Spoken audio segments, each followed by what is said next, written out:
Welcome to CSIS Online. The way we bring you events is changing, but we'll still present live analysis and award-winning digital media from our Dracopolis Ideas Lab. All on your time, live or on demand. This is CSIS Online. Good morning and welcome to the Center for Strategic and International Studies discussion this morning on countering Asian and Asian American discrimination as a dimension of foreign policy. My name is Nicole Ondal. I'm the Director of Diversity and Leadership and International Affairs here at CSIS. And this program this morning is hosted by the CSIS Project on Prosperity and Development and the CSIS Asia program.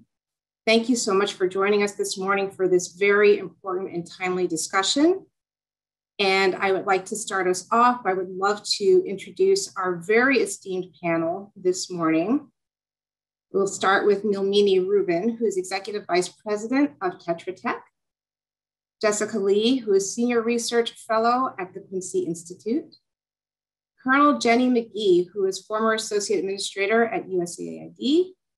And Ambassador Jason Chung, who is former US Ambassador to the Asian Development Bank.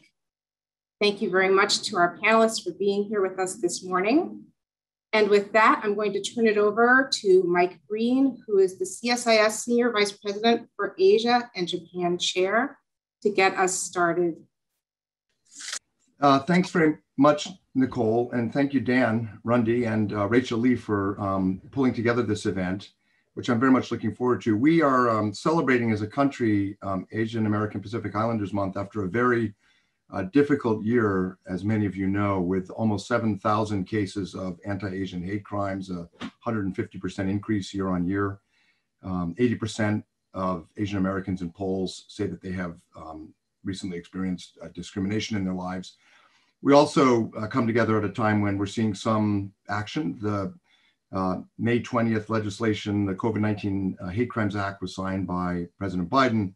US businesses have raised hundreds and hundreds of millions of dollars to address anti-Asian racism. And today's conversation is part of that effort at understanding, at accountability, at making progress towards a more perfect union. And we have some very prominent Asian American leaders in foreign policy who will share their experiences with us. For my very brief framing remarks, I just want to touch on the national interests aspect of this. CSIS's middle name, of course, is Strategic and International.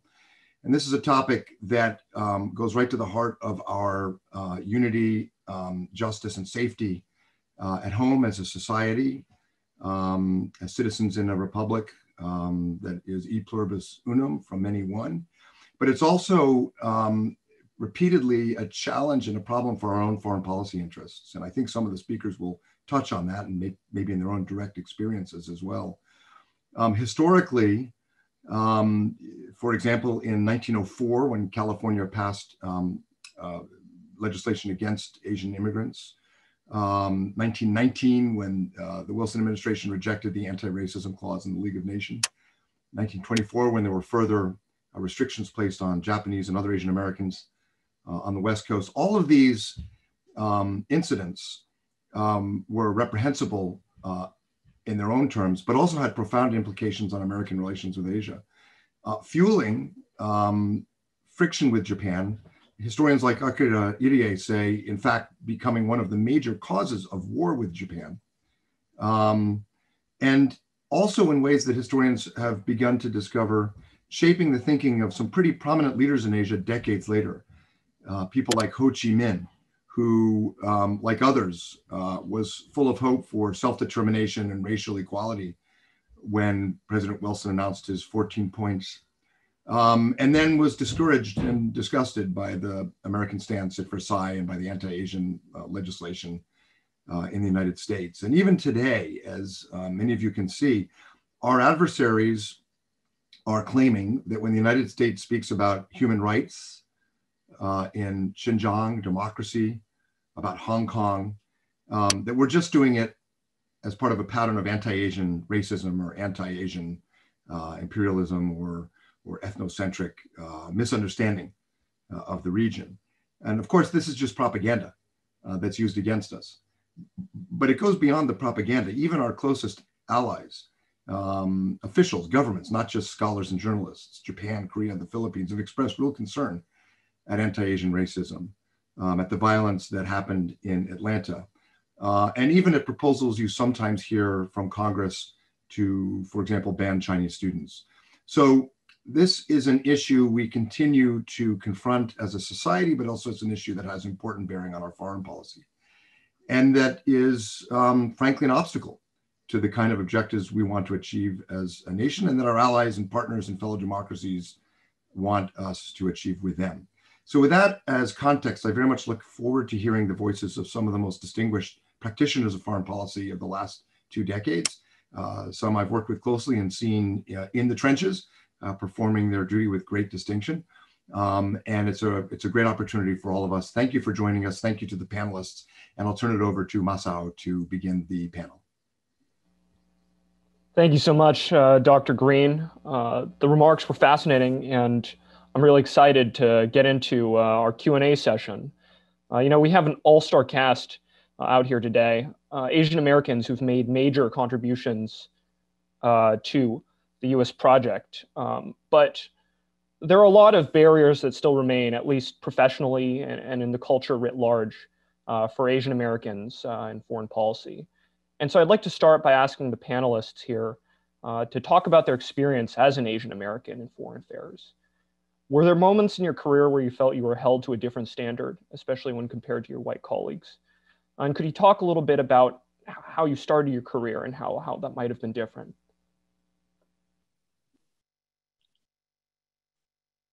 Well, thank you, Masao, for this opportunity, and thank you to CSIS for even talking about Asian discrimination against the Asian American community. I really wanted to start with my personal experience. I was born in Washington State in 1972, and the day I was born, just right after I was born, my mother was sterilized against her will by a racist doctor who said that he didn't think that there should be more brown babies brought into the world. I actually wrote a Los Angeles Times op-ed about it if you're interested in more, but this has happened to thousands of Asians, of Black people, Native Americans, and people who are just poor or had other disabilities in the United States. And this eugenics project shaped my family life and shaped me as an only child growing up on the West Coast. I believe that discrimination and bias in the US and in the foreign policy community is not just hurting Asian Americans, but it's hurting the US because our contributions are not being integrated. And one thing we can often look at is the lack of integrations of Asian Americans into Asia policy. But it's also all of the foreign policy that we end up getting cut out of. When I think about, ambassadors to European countries, there's tons of white ambassadors to European countries, and there's not that many Asian American ambassadors to Asian countries. And people don't call on the loyalty of those white people serving in Europe. They don't say, oh, well, they might be thinking about France or Germany before the US, but that happens to us as Asian Americans. When I started, I have the trifecta. So not only am I Asian, I'm brown, I'm short, and I'm a woman. So when people, and I appear younger than I really am. So when I walk into a room, people don't really expect that I might actually be in charge or have something to say. So when I worked at Treasury, I handled Africa, the Middle East, and South Asia on financial sector issues. And I was sent to the State Department for this meeting on a Middle East financial issue. And I did my contributions, and I wore my cute little black suit. I was very conservative, and I was excited about the State Department meeting. And at the end of the meeting, the ambassador who was running it pulled me aside and he said, next time tell Treasury to send someone who looks more appropriate. And I totally got what he meant, right? He wanted a distinguished looking guy to sit there with authority to talk about Treasury's position. However, I was actually the person who knew Treasury's position. So I went back and I told my boss, I was like, well, and I tried to do it in a neutral way. It was like, next time state wants you to send someone who looks more appropriate.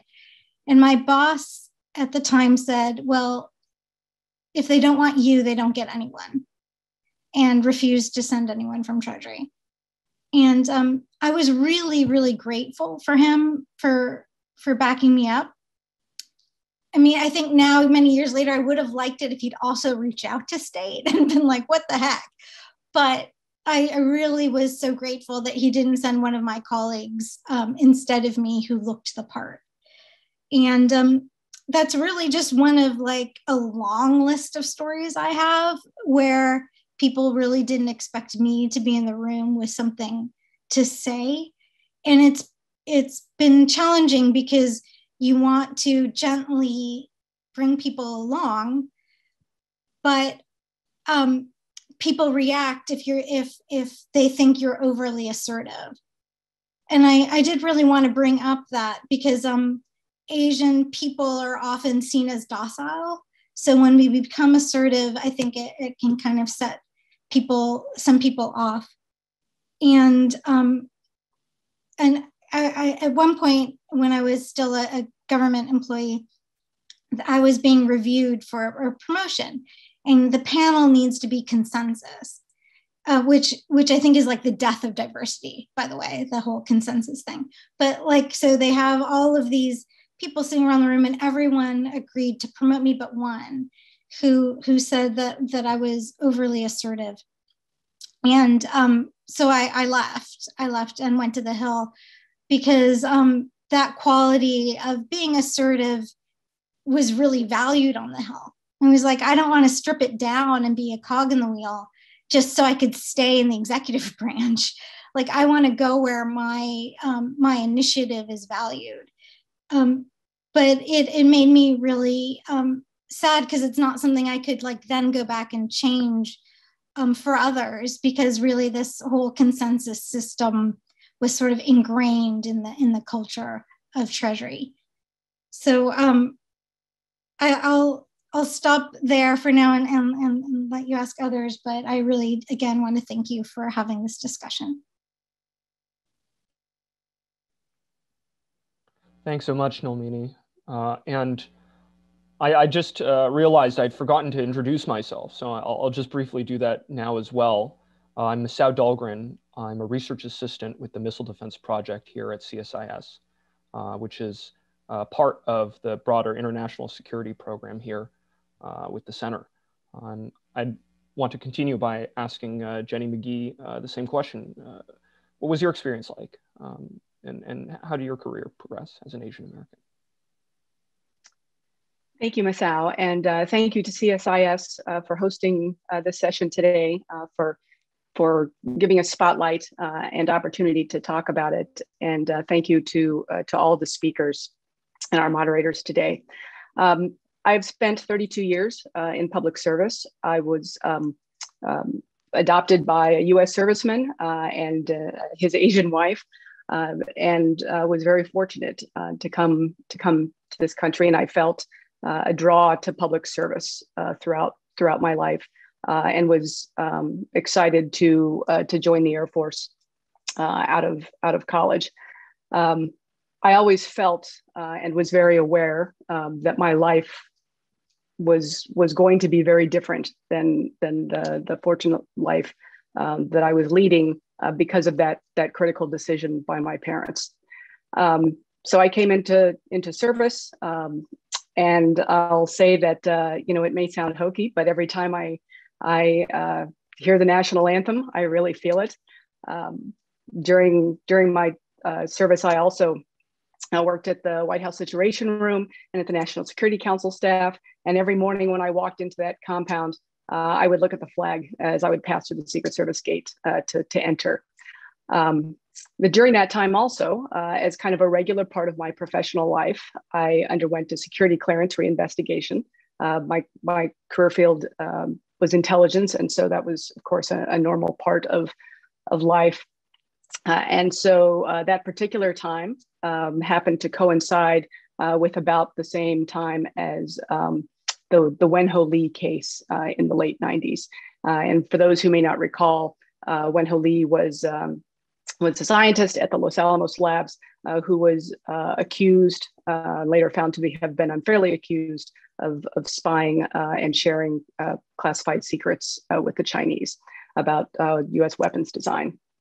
And so I felt some repercussions of that during my security clearance reinvestigation.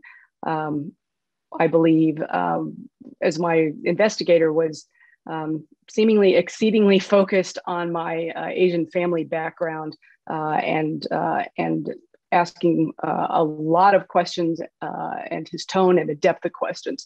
I understand the interest. I understand the need to be rigorous about our security clearance process and gathering of information.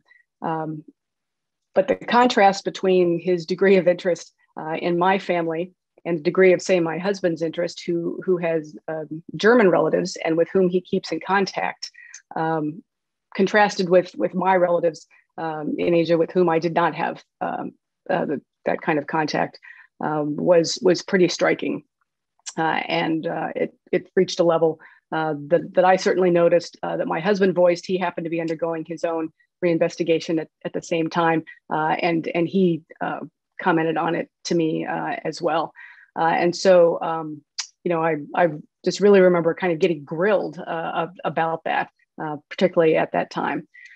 I will say that as an officer in the U.S. military, I was always cognizant and appreciated the fact that when I engaged with our friends and allies, I was representing, of course, the U.S. government and was by and large treated that way. And so I carried, I carried the prestige and I carried the role of the U.S. government and the U.S. military with me.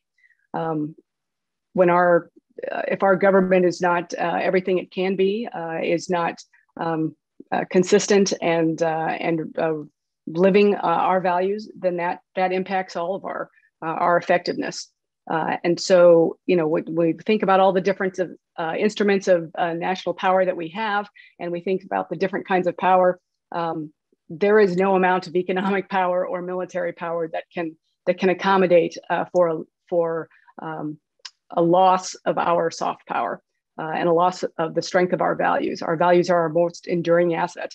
And for us to be able to continue to represent that and maximize that, whether that's in an era of great power competition or in an environment of conflict or of lower intensity conflict at the lower end of the spectrum, where I would say our values and our soft power are perhaps even more important. And so all of those mottos that we hear organizationally, or that I've heard at least in my military career, about the importance of our personnel, about humans being more important than hardware, about people first, mission always, all these kinds of things that our organizations and our commands carry forth in our U.S. military, and that we tell ourselves are important to manifest on the national stage and to draw the best out of our folks. No one in our forces, in our public service, in our public life, should ever feel less than what they can contribute. And so our most enduring and strongest and best solutions will always come when we feel like we can fully contribute to the discussion, to the formulation of strategy and policy, to the execution of that.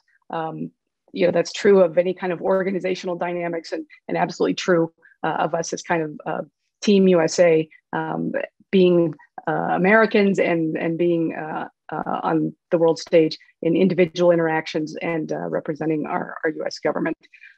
Our diversity is our force multiplier, and so anything that diminishes the contribution of our folks, whether overt or not, even in personal life, I know that many Asians are experiencing threats, are feeling some of that discrimination. I've experienced that, in personal life. I will say probably more younger, got increasingly less frequent as life went on. But I will say that the most recent was just last week on in the sidewalks of Arlington, Virginia, to have someone say something, and to have had Asian friends hear something said to them in Georgetown just a few weeks ago as well.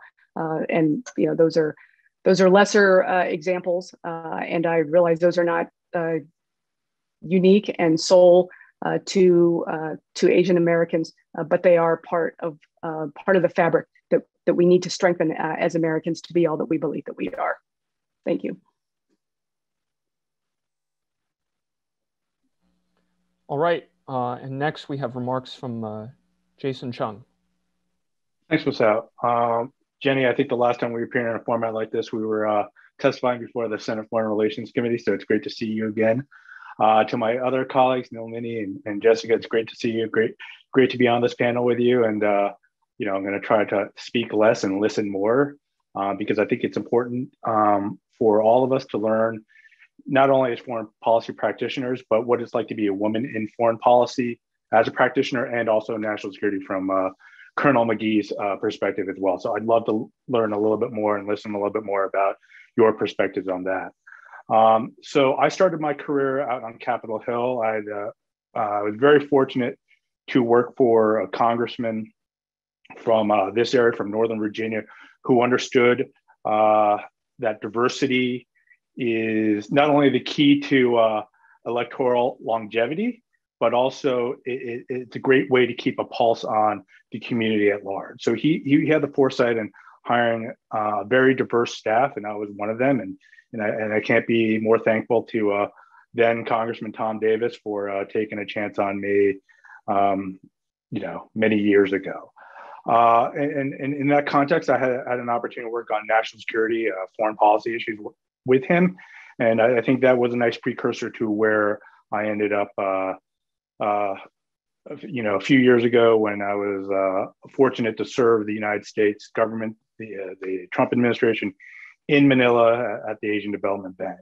And, as one of the few Asian Americans to work in Asia, I think I had the ability to bring a lot of cultural context to working in Asia that I thought was very important. And I think, Nilmini, you brought that up a little bit, that, understanding the cultural context as well as the historical context of Asia, I think helped me do my job and brought a lot of context to my job that I was able to use in developing and executing U.S. foreign policy.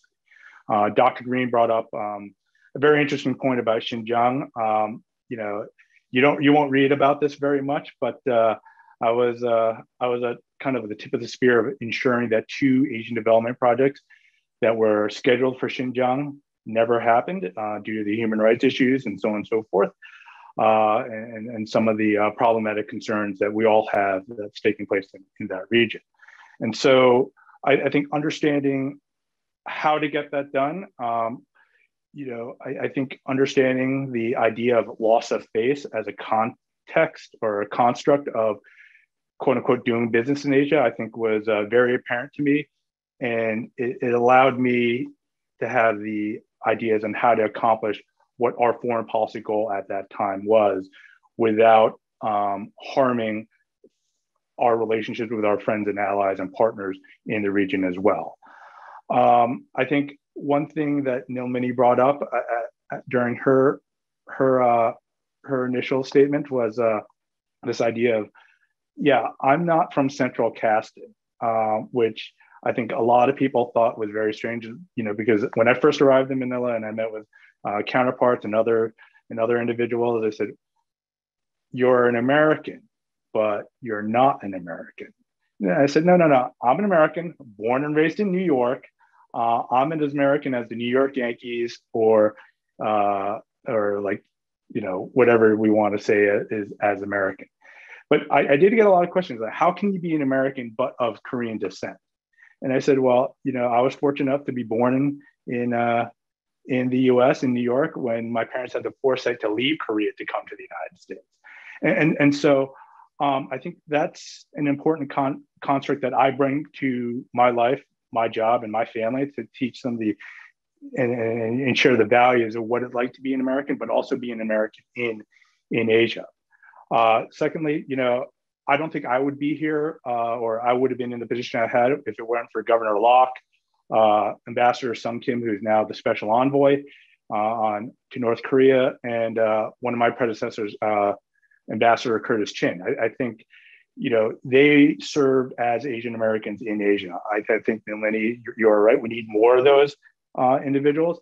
I think what's important that we have more women who are appointed to be ambassadors, especially in Asia. So, hopefully some of the career ambassadors, like I believe Julie Chung, should be appointed there soon. And I was sad to see that the Senate couldn't confirm her last year. So, but I think it's important to note that, whatever views we have politically or culturally, that we bring whatever those are to the jobs that we do. And that doesn't make us less American. It probably makes us more American, because we do have the foresight, we do have the ability to think these through, not only as Americans, but with a little bit of an Asian context to them, which helps us think about these issues in a more nuanced way. With that, Masao, I'll turn it back over to you. And I look forward to hearing from a good friend of mine, from Jessica, and it's always good to see you. Yes, and with that, I'd love to hear from Jessica Lee. Great. Well, thank you so much. It's an honor to be here. And I want to thank CSIS and Dan Rundy in particular for inviting me to speak at this event, and to the distinguished panelists for their decades-long public service. The idea of a perpetual foreigner has a long history in our country, as Dr. Green noted, and is growing more salient today, unfortunately, despite progress that's been made, in the form of electing Kamala Harris as the vice president, for example. A recent survey found that 42% of Americans cannot even name a prominent Asian American. According to the Pew Research Center, 45% of Asian Americans reportedly experienced racism during this pandemic, even as the White House has stopped using racialized language to talk about the coronavirus. My work over the last 13 years has brought me to Capitol Hill, think tanks, consulting, as well as community organizing at a national Korean American organization, which is where I first met Ambassador Chung. When I started at the House Foreign Affairs Committee 13 years ago, I was a junior aide to the Asia advisor who reported to the chairman of the committee on the majority staff. And during the 2.5 years that I was on the committee, I was promoted twice and got a chance to use my expertise on East Asia, here in Washington as well as abroad. And many times being Korean American was actually an asset, particularly among foreign interlocutors and female interlocutors, to Jason's point, who I think were accustomed to being more kind of lectured or mansplained in some of the, some meetings with Americans, more than listened to. My unique lived experience, I think, helped me do my job effectively and bring in diverse perspectives that otherwise wouldn't pop up. But sometimes it would hurt me, as all the panelists alluded to. I've been fortunate to have mentors, many of whom were white men and women who offered career advice at strategic moments and opened doors for me. So I think allyship in professional settings, as well as mentorship and sponsorship, are all critical to diversifying the national security workforce. The Foreign Service Institute categorizes languages like Mandarin and Korean among some of the most difficult languages to learn. So recruiting and retaining those with fluency in other languages, including foreign-born immigrants like me, saves time and resources. But the problem is, once Asian Americans are hired, many face implicit bias or direct and overt racism and discrimination due to fear of foreign influence and other reasons. There are well-documented cases where Asian American diplomats face lingering distrust about their Americanness, which is devastating for diplomats whose job is to represent the United States. For example, I remember feeling ostracized when my security clearance took longer than those of my white colleagues because I was born in South Korea, and comments that were made to me that implied that somehow my US citizenship was, suspect. And I recently wrote an article with my colleague Rachel Esplin Odell, where we unpacked the term malign influence that appears throughout a massive China bill that's making its way through Congress right now. And we wrote that the term is very problematic because it stokes fear, suspicion, and blame as means to intimidate Americans who want to have constructive engagements with China or other countries, and that these generalized and fear-based language normalizes discourse on China that is alarmist and could exacerbate the McCarthyist attacks against Asian Americans that are becoming more commonplace now. So I think, just to close out, I think the official term for someone my age is geriatric millennial, which makes me feel very young and old at the same time. I have a daughter who, I hope will be able to, do whatever she wants in her life. And, I have a lot of other kind of personal reasons why this issue hits home, very close to my heart. And for that, I'm really glad CSIS, again, is convening this important forum. Asian Americans, as we know, are part of the largest, fastest growing racial and ethnic group in the United States. And while this fact in and of itself is not a cause for concern, it could exacerbate the perception among some that white dominance in the United States is somehow under attack, thus further fueling anti-Asian racism and institutionalized discrimination. So I think this is an issue that is incredibly complicated and delicate for many of us who happen to be Asian American and in national security. And I look forward to your questions. Thank you. I think that was really well put, and there really is no more urgent time to be thinking about this than right now. And with that, I'd like to proceed to a more general question and answer for all of our panelists. I'd want to start by asking, how does racial discrimination affect our ability to lead in the world? In the security field, I often think about how the architect of China's ballistic missile program, Chen Shui-Shen, was somebody who worked with us on the Manhattan Project until we deported him to China during the Red Scare. Today, our conversations on Asia-Pacific policy often revolve around the reality of China's advanced missile arsenal. How do you think diversity could make us more competitive? And could our panelists speak a little bit to how other people and societies view our racial problems? I'll just quickly jump in to say that racism here at home undermines US national security policy abroad because we can be perceived as hypocritical. And, when we are, our US policy, when we're thinking about national security, we're thinking about our military, our economics, and our human rights agenda. And our human rights agenda completely gets undermined when other countries can do the what about conversation. Well, what about this? What about that? And what about your racism at home? So certainly we'd be strengthened on the human rights front if we addressed discrimination here. On the economic front, when you think about trade and, one thing that was really important is trust.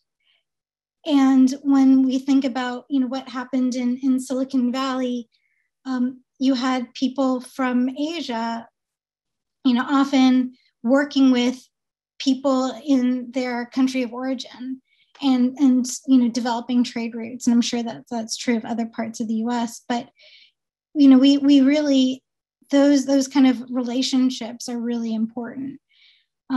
And when companies or, in the national security space, or even our government doesn't value people who are different, we lose opportunities or insights into those economic opportunities.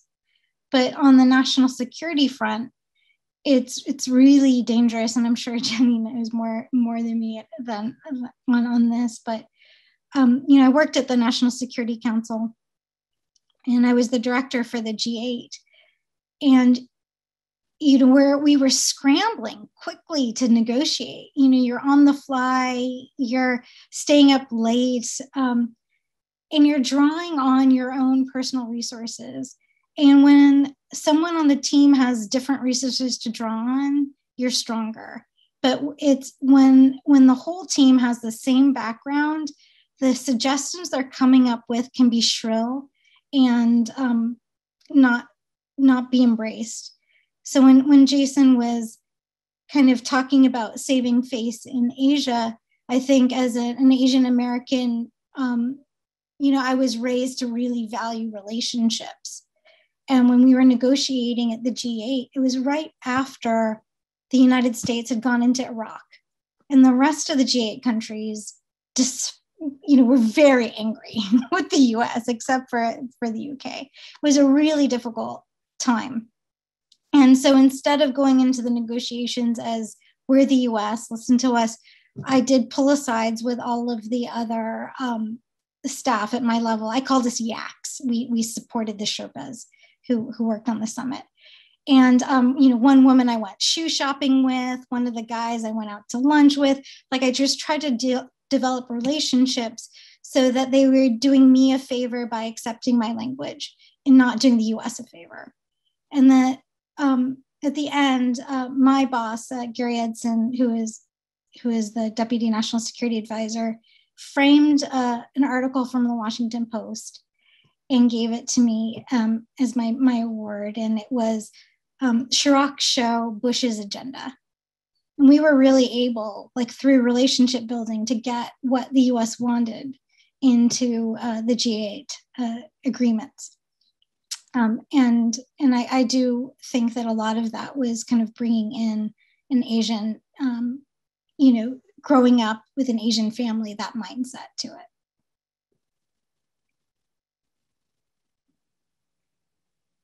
I think that's a really, really, oh, Jenny. Oh, I'm sorry. I was just going to add on. I think, I had initially talked about the most enduring and sustainable and most successful solutions coming from diversity, inclusion, and meaningful collaboration. And as Nilmani just said, that all inherently requires trust and respect among all the participating members, and acknowledgement and expectation of contribution from everyone. And we face ever more challenging national security issues and dynamics and circumstances around the world. And we have to draw as a country on everything we can muster together. And so it is imperative that our team, our people feel that they can contribute that, and that we are looking for those, even for those nuanced kinds of insights, as Ambassador Chung mentioned, whether that's cultural insight or just any other kind of skill set and knowledge that someone could potentially bring to the table, because that's absolutely needed. Nilmani also talked about the importance of the authenticity and the value of our brand as the United States. Our set of values needs to hold up. We all understand on a cultural level what happens, to the diminishing value of a brand when we as consumers see that it is not authentic to what we think it is. Whether that's some consumer product we buy or a talk show we watch, or any of that, what do we buy into? And that's internally important, again, for feeling as if we are part of the team from our own folks, but also very important to how our partners and allies look at us and how they regard things that we ask of them, things we need of them, things that we're trying to advance, and just the power that emanates from having the values that we have and living them and conducting ourselves and conducting our relationships that way. Predictability is important in those kinds of relationships, and reliability, and understanding what your partner brings and what they stand for. And so that's important for the United States to be able to continue to leverage and often stitch together relationships with different allies, because at times we are the core and the center point. Sometimes our allies don't necessarily have the level of relationship with each other that they have with us, and so that's important for our own bilateral interactions, but also for the entire network to work as a whole.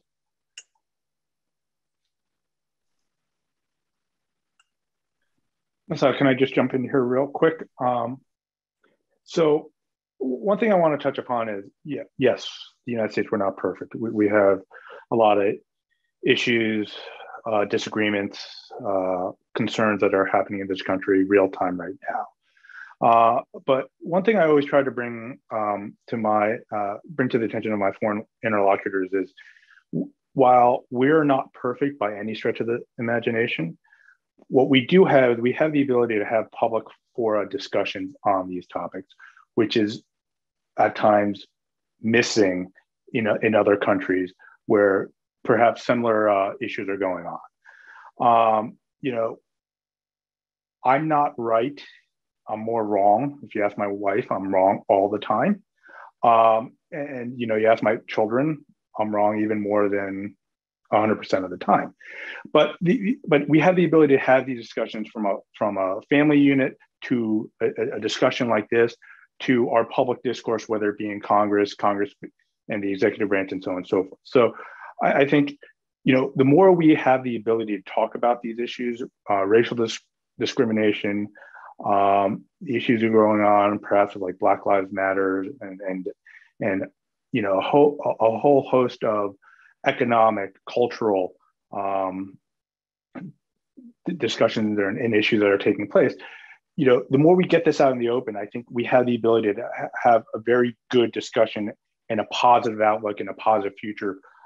May not happen overnight, but that's maybe I'm too pie in the sky about these things. But I have the sense that we are moving in the right direction with all these issues. It could just take time. Thanks. I'll add as well, Masao, thanks for the great question. I think in the early months of the pandemic, it was disturbing to me to see, language like Chinese virus and Kung flu virus to describe COVID-19. And this happened, of course, despite guidance from CDC to avoid linking pandemics with regions or people.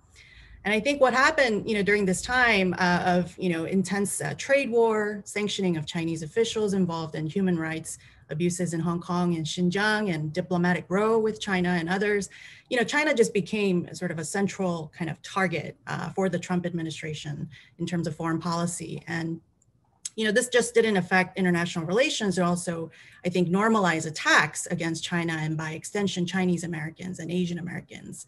But I think the point here is we have to recognize the fact that these attacks are taking place despite the fact that there has been an election and that we have a new president who does not use terms like Kung flu. So the question is why?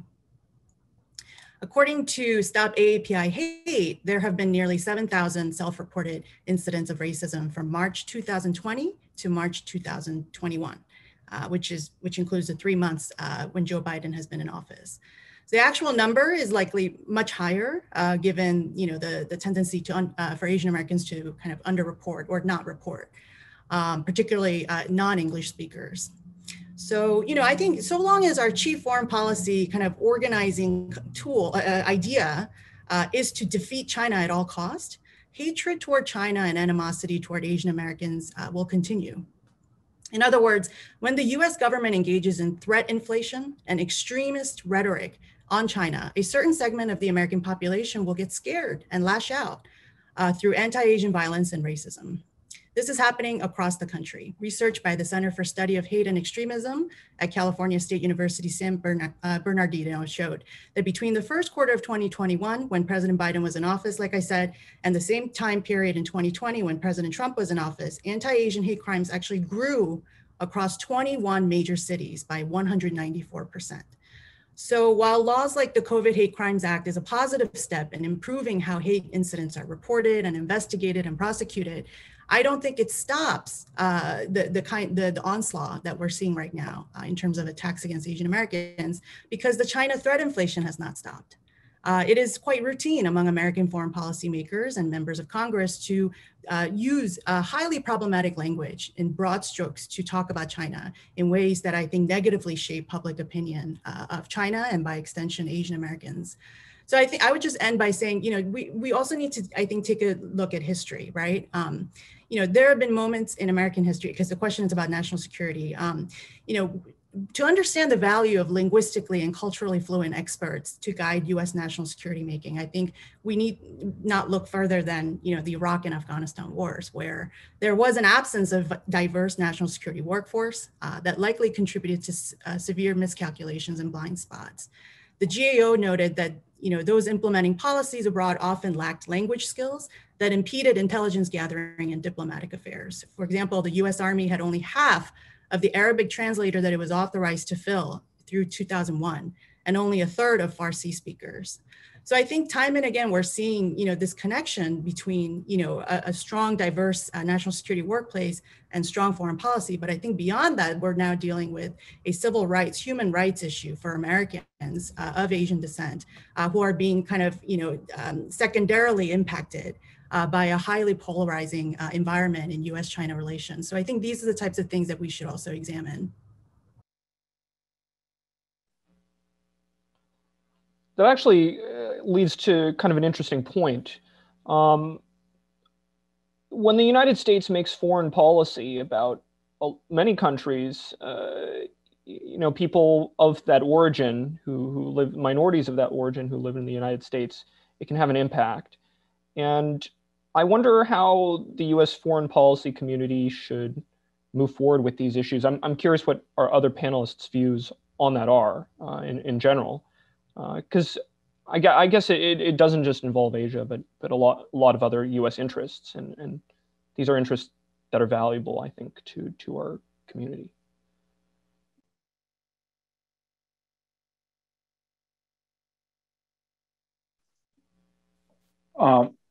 So, Masao, I think as we shape and implement, I look at foreign policy in two constructs: those who develop the policy and those who have to implement the policy. So I think as you, and by the way, I would just encourage, students to seek out positions in diplomacy and foreign policy. I think that might be a missing construct to Jessica's point about, which would also involve leveling the playing field for Asian Americans, because right now, I might have a blind spot to this, but I don't see a lot of Asian Americans involved in the foreign policy actions of this country. And perhaps we could encourage, the participants and the panelists to encourage Asian American college students to get involved in this. But and I want to touch upon that in a minute. But to your to your overall construct, I kind of think that when you look at this, more voices in the room are important. More differing voices in the room are important. And that's not just including Asian American, African American, Latinos, and so on and so forth. I think when you have a differing perspective on a specific issue, those who are there to develop the policy have the ability to discern from a lot of experts. Similarly, when those of us who have to implement the policy, there's not one or two ways to implement the policy. There's various different ways that we can go about it. For me, I was always given the latitude by Treasury and to a degree the State Department to implement the policy how I thought best, where I thought best, and develop the timeline. I think what's needed though is, we need to develop the construct by which you get as many voices in the room to discuss these issues. To a previous point I made, I just want to add, I don't think my parents, who are first-generation immigrants into this country, ever thought that I would have been an ambassador. I think when I graduated from college, my parents were, one, really happy I graduated from college, and two, that they thought that I would get a job in finance. Couldn't go engineering because I didn't have the background, but something a little bit more, tangible in their eyes. And so I think as we can encourage the younger generation, and I don't want to bring up Jessica's terminology because that'll make me feel like even older. I think if we can encourage the younger generation to pursue careers in foreign policy, in national security, it'll help maneuver this country into a more inclusive way of approaching these issues vis-a-vis China, vis-a-vis Southeast Asia. and South Asia as well. So I think that might be a little bit of the missing piece where we can get as many people. But I also know you got to get those individuals to stick around and do it for a long period of time. I mean, these are long-lasting, lifetime careers, and occasionally people want to go pursue different interests, which I'm all for, because I've done it, I think, like half a dozen times already. But I think that's kind of like a missing piece to our discussion, is how to encourage younger people to pursue these careers. Thanks. I agree with Jason. It would be wonderful to have more young people jump in. I also think it would be great to have more middle-aged Asian Americans jump in. And the reason they don't is that the hiring policies in the executive branch are excruciating. So even if you're like this amazing person who's done wonderful things all over the world, you can't, it's very hard to get hired in as a career person. You end up having to start at the very bottom, and they treat you like that real world private sector experience didn't matter. And all that matters are years of service in government. And I think that is really bad for diversity, not just racial diversity, but experience, like professional experience diversity. So I think that's something that we need to change in order to help people get more in. I completely agree with his comment about getting more voices in the room. And I just wanted to touch on something Jessica said about language. Some of the earlier references to the COVID-19 that were referencing Asia were just really painful to hear. They're the kind of things where my children who are in elementary school, we wouldn't let them say things like kung flu or whatever. It would just be so offensive. And yet that was part of the discourse. And I do think that it has a corrosive effect that lasts. That we need to push back on. Just like we saw after 9/11 and attacks on people of Middle Eastern descent, but also attacks on people of Asian descent who wore turbans, and people in the Sikh community. And one of the things I was really touched by people in the Sikh community was their outreach. So in the elementary school where my daughter went, there was a boy who they had a kind of a lesson for the other kids in kindergarten, and he put his hair down and they touched it and they talked about him, and they like had a little coloring book, and they just really humanized him, and he became them instead of he became one of us, really, instead of one of them. Right. And that's something I think that we need to do kind of wider in our society, but also in the executive branch and in Congress, is really like bringing people in and embracing who they are. And then one of the other kind of things that we need to like push is, so on the supply side, encouraging people to come in, but on the demand side, really training people on the national security committees and in the administration on hiring. Because so many of the practices are, either it's like who and if there's already not people in your community who are in, you don't know the right people to get the jobs, but also kind of the people kind of, they have an imprint of what someone in national security should look like. And they don't often think that it's us. They don't often think that, like, if you look at the pictures on the screen, that's not the first image they get. But we need to really like imprint that we are also the faces of national security. I think that Jason and Nomini bring up really, really good points. And I guess I want to move forward with this line that we have and ask about low-hanging fruit. Are there any immediate actions that the foreign policy community or Congress or the current administration could take, in the immediate future that could improve what it's like to be an Asian American in foreign policy and to improve our foreign policy making on that front?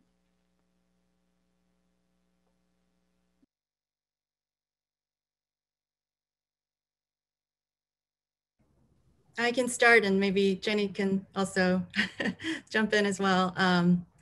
I think this is, again, a very complex issue, and part of what needs to happen is just, a greater awareness that, this issue of anti-Asian racism is connected to kind of how it's talked about, how China is being talked about in the foreign policy space. And I think, it's interesting that, 63 Republicans, for example, voted against the hate crimes bill. And there were also massive opposition or nay votes to a Grace Meng resolution in the House last Congress as well. So you see time and again, this issue of standing up for Asian American rights and, condemning hate crimes as somehow a partisan issue, which is something that we should challenge and debunk. And I think that's something that, the non-governmental community should really, focus on because, this is, again, a problem that transcends politics, in my view. It's something that is, surging, regardless of which party controls the White House. And again, I think there is a strong connection to be made in terms of how China is becoming this central threat. I guess secondarily, more of a careful review, maybe to Jason's point earlier about studies and things that we can kind of do a deep dive on analytically. How has anti-Asian racist tropes and Orientalism, shaped U.S.-China relations? And, can they provide insights into sort of the contemporary diplomacy between Washington and Beijing today? I think that's another really interesting question, that could provide perhaps insights into sort of the ways in which, conversations are framed, discussed, portrayed in the public level, and how they, could affect the domestic, constituents, who are Asian. So I think those are some of the ways to think about it. But I think most obviously, as I've said throughout my remarks, there is this tendency for, politicians to think that bashing China is a cost-free exercise. It's something you do to sound tough. And, China and Russia are routinely, lumped together. China and Russia, it's in the national security documents. Everyone's talking about the threat of China and Russia. And, I haven't looked closely at whether Russian Americans are being attacked to the degree that Asian Americans are. I doubt it. For one, they're a little bit harder to spot, I suppose. But so you have this very toxic combination of over-the-top language to really gin up xenophobia and fear among Americans. That is geared toward an all full spectrum competition on China that is having this massive secondary order impact that very few Asian Americans are talking about, because as everyone said, we're not even at the table when these issues are being debated and formulated. So it's sort of like we're not at the table and we're sort of, collateral damage. So I think this is highly problematic. And the longer this persists, I think more you'll see, the more you'll see sort of outrage and, condemnation by Asian American leaders and non-Asian Americans who say, this is enough. This is not who we are as a country. We have serious issues to deal with respect to Beijing, but we don't have to do it in a way that is so zero-sum, so stark, so inflammatory, so over the top. And politicians get a free pass. I see tweets regularly on my Twitter feed of members of Congress who say things like China is, rushing to destroy the United States. I mean, this is just, something that, I think we've become numb to because it's so common.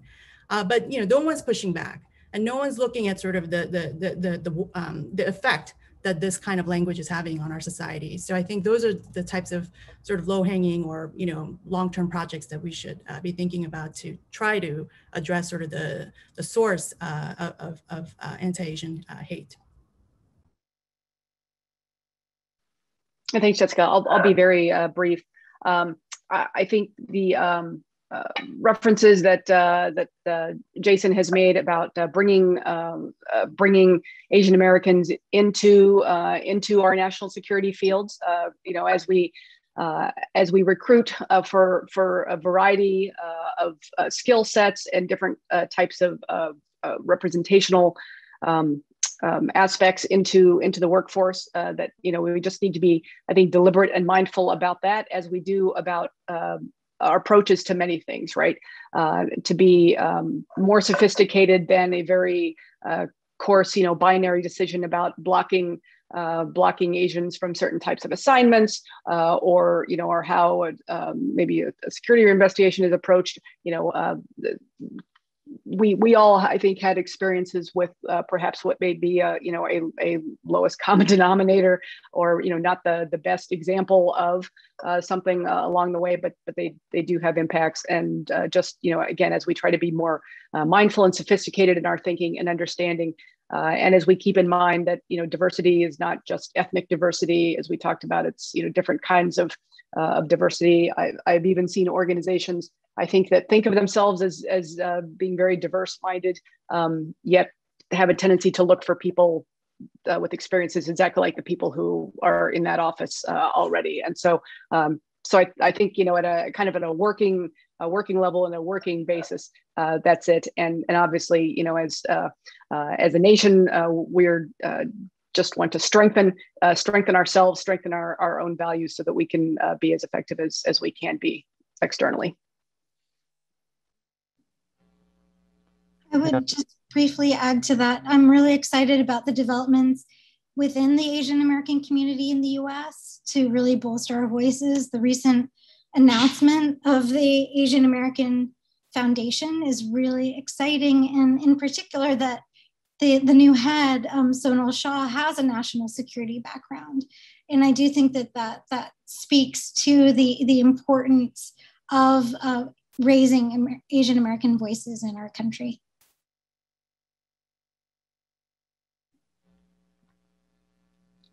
And with that, I'd like to note that we're running up on time.